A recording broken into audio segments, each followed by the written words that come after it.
ابھی زور کے بعد ایک جگہ میرا بیان تھا تو میں نے وہاں ایک بات سمجھائی کہ قبولیت اعمال کے لیے 3 شرطیں ہیں۔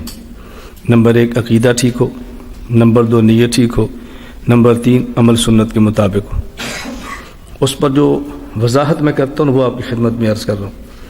میں نے کہا بھی ہمارے ہاں ایک شخص آتا ہے جی میں نے مسجد بنانی ہے لیکن اس پر نام میرے ابو کا ہونا چاہیے، مسجد بنانی ہے نام میری والدہ کا رکھو، میں آپ کے مدرسے میں کمرہ بناتا ہوں اوپر برائے سوال سو ہمارا نام لکھو، اس کی کیا ضرورت ہے؟ نیت ٹھیک رکھو، اجر امی جان اور والد صاحب کو مل جائے گا۔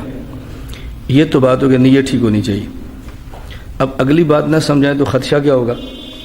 اگر کوئی شخص مدرسے میں آیا اور وہاں اس نے ایک مدرسے میں کمرہ بنا ہوا دیکھا اور برائے اصال ثواب کسی کا نام لکھا ہوا دیکھا، چونکہ اس نے ہمارا بیان سنا ہے وہ فوراً فتویٰ لگائے گا کہ یہ ریاکار ہے، لگائے گا نہیں؟ اب اس کی بھی صلاح ضروری ہے کہ یہ کام بھی نہ ہو۔ کوئی مسجد دیکھی جامع مسجد فاطمہ، کیوں؟ میری امی کا نام فاطمہ ہے، اس کے نام پر آپ مسجد رکھو جامع فاطمہ یہ لکھا ہوا ہے۔ اگلی بار نہیں سمجھائیں گے تو بندہ فتویٰ لگائے گا کہ ریاکار ہے، اس کو کچھ اجر نہیں ملا، اس نے اپنی نیت دیکھو اللہ کے لیے نہیں کیا، دکھاوے کے لیے کیا۔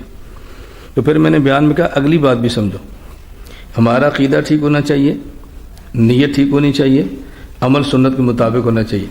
اور اگر کسی شخص نے کسی مدرسے میں کمرہ بنوایا، برائے سال ثواب اپنے والد مرحوم کا نام لکھوایا، تو اس کی نیت پر شک نہیں کرنا۔ کیوں؟ وہ اس لیے بنواتا ہے کہ لوگ نام کو دیکھیں گے تو میرے ابو کے لیے دعا کریں گے، اس کی ریا کی نیت نہیں ہے، اس کی نیت اور ہے۔ اب یہ بات بھی سمجھانی ضروری ہے، ہم آدھی بات سمجھا کر آدھی چھوڑ دیں گے تو لوگ فتوے لگائیں گے، جس مدرسے میں کسی کا نام لکھا ہوا دیکھیں گے اس پر فتویٰ ٹھوک دیں گے۔ تو اس لیے 2 چیزیں الگ ہیں، ایک یہ کہ اپنی اصلاح کرنی ہے، نمبر 2 دوسروں کے اوپر اس بات کو فٹ نہیں کرنا۔